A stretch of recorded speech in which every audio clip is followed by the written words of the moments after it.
Bonjour à toutes et à tous, petit complément de la vidéo de la dernière fois sur finalement la métacognition, sur la capacité qu'on a tous soi-même à essayer d'analyser nos comportements, nos émotions, nos pensées et à essayer de mettre du sens sur ces comportements, ces émotions et ces pensées. Et je vous avais dit que, pour faire simple, mais si vous voulez plus compliqué, allez voir la vidéo, que le rationalisme morbide qu'on retrouvait dans la schizophrénie, c'est-à-dire cette manière de raconter une histoire folle sur un comportement fou, avec bien sûr tout ce que vous savez de ce que je pense du mot fou et de son utilisation,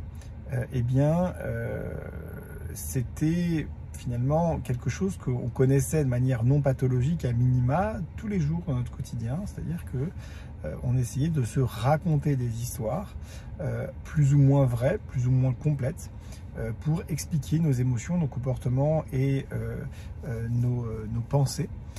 Et que c'était un travail de métacognition, c'est-à-dire de penser sur notre propre pensée, de penser sur notre propre comportement, qui était un travail qui était parfois un petit peu... voilà, on a tendance à vouloir se mentir parce que d'abord on est tous feignants, c'est-à-dire qu'on n'a pas forcément envie de trop réfléchir à ce pourquoi on fait, on pense et on ressent les choses, première chose. Deuxièmement, parce que on a tendance à vouloir jouer le bon rôle et le beau rôle. Personne n'a envie de passer pour soi-même pour le méchant, et donc on va avoir tendance à trouver des explications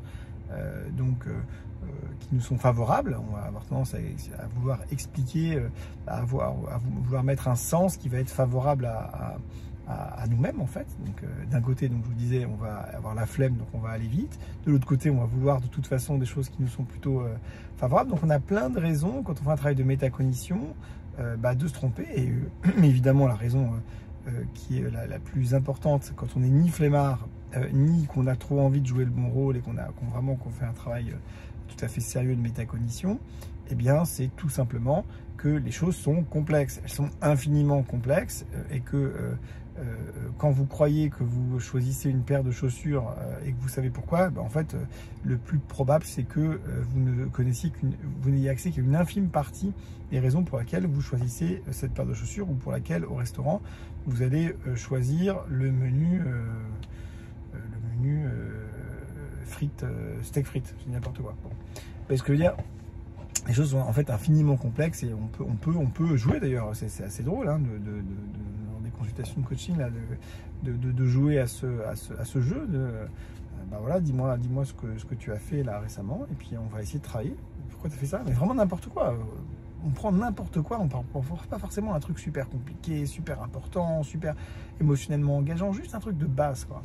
Et on fait ce travail de métacognition. Bref, ce que je voulais vous dire en complément de cette précédente vidéo, c'est que, bon, même si bien sûr on se ment, on est feignant, même si bien sûr les choses sont infiniment complexes, et qu'on n'aura accès qu'à une toute petite partie de la vérité, si tant est qu'on puisse l'approcher, eh bien ça reste un travail intéressant. Donc il fallait pas prendre cette vidéo comme une sorte de découragement à laisser tomber la métacognition, ou laisser tomber d'essayer de comprendre comment on fonctionne. Non, pas du tout, au contraire. D'abord, ça reste un exercice intellectuel, donc toujours mieux que de regarder la télé ou de, je sais pas quoi, faire je sais pas quelle activité qui sert à rien, d'accord. Et puis bon, qui sait, on pourra peut-être trouver quelque chose d'intéressant. Deuxième point que j'ai pas précisé dans la présente vidéo, c'est que bien sûr, ce travail, s'il peut se faire à plusieurs, c'est mieux. Vous avez certains psychologues qui font ça bien. Alors, certaines orientations sont complètement contre-indiquées pour un travail sérieux. Bon, d'autres plus sérieuses, plus evidence-based medicine, voilà, un peu moins folklorique, un peu moins fofolle, sont tout à fait indiquées dans ce type de travail de métacognition. Alors bien sûr, il faut aller bien, hein. J'insiste toujours là-dessus. Les gens qui vont extrêmement mal, c'est pas le moment de faire ça du tout. Du tout. Si vous devez faire une psychothérapie quand vous allez mal, c'est une psychothérapie de soutien.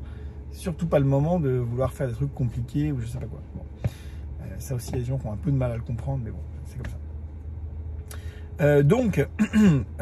Si vous pouvez faire ce travail à plusieurs, c'est bien. Vous pouvez vous payer un professionnel, d'accord, un psychologue, un psychiatre, un coach, ce que vous voulez.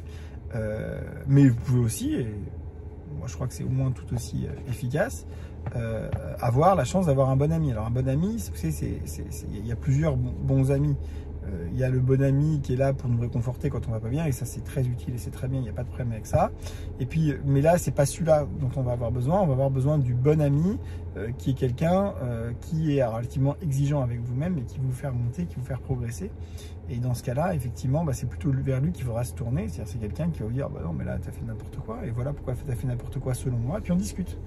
Alors, il faut qu'il veuille vous faire progresser, c'est une chose. Hein. C'est quoi la qualité de ce bon ami? C'est qu'il veuille certes vous faire progresser, qu'il ne soit pas têtu, c'est-à-dire qu'il soit capable d'avoir un échange, un ping-pong comme ça avec vous, qu'il soit capable aussi de vous accompagner dans le raisonnement, qu'il soit aussi capable de reconnaître qu'il se trompe éventuellement, parce que vous savez, les amis, ils sont pas omniscients non plus, c'est-à-dire qu'ils n'ont pas forcément tous les paramètres en compte, et donc le travail d'un bon ami ou d'un bon psychothérapeute ou d'un bon coach ou de je sais pas quoi, c'est aussi d'abord d'essayer d'aller chercher les informations, de poser des questions, de faire un travail d'enquête sur pourquoi ça s'est fait comme ça et pas autrement. Et donc une fois que tous les éléments raisonnablement qu'on peut raisonnablement faire rentrer, en tout cas accéder en termes de connaissances, une fois qu'on a accédé à tous les éléments potentiellement importants dans le raisonnement, là on fait un travail de pourquoi, de comment, est-ce que cet élément-là, c'est un élément prépondérant ou c'est un élément mineur, est-ce que cet élément-là, c'est l'inverse. Enfin, voilà, on va faire comme ça un travail avec, soit en soi-même, c'est tout à fait possible, en tout cas dans les périodes où on n'est pas émotionnellement complètement envahi, soit avec quelqu'un, je pense que c'est encore mieux. Voilà, je pense que l'idéal, c'est de faire ça. Donc attention, ne prenez pas ma dernière vidéo comme ce travail de métacognition est vain. Ce qui est vain, c'est de vouloir, c'est de croire qu'on va trouver la vérité. Et ça, je pense que c'est complètement ridicule. En tout cas, la vérité complète, on ne la trouvera pas. Par contre, ce qui n'est pas vain et ce qui est tout à fait utile, c'est s'exercer à ce travail-là.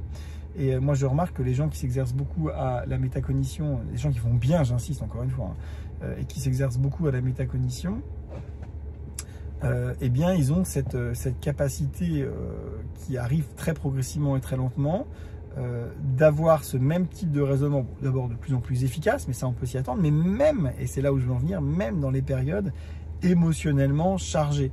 C'est-à-dire que quand il se passe quelque chose un peu à chaud, quoi, quelque part, eh bien, les gens qui d'habitude, depuis très longtemps, font ce travail de métacognition, ils commencent petit à petit, même dans les périodes un peu chaudes, à être capables de le développer. Et donc, finalement, c'est comme s'ils avaient, vous savez, dans les séries, l'ange et puis le diable là sur les épaules, c'est comme si, au moment où les choses se déroulaient, l'ange avait un mégaphone et lui disait les choses vraiment, alors là, ce serait un ange très rationnel, très posé, très calme, très réfléchi, en disant attends, regarde, là tu vois, tu es en train de t'énerver, voilà pourquoi tu t'énerves, c'est ça qui t'a touché précisément et c'est en rapport avec ça, et en fait si tu réfléchis bien, voilà le meilleur comportement à avoir dans ce type de situation pour arriver à l'objectif que tu souhaites avoir dans cette situation.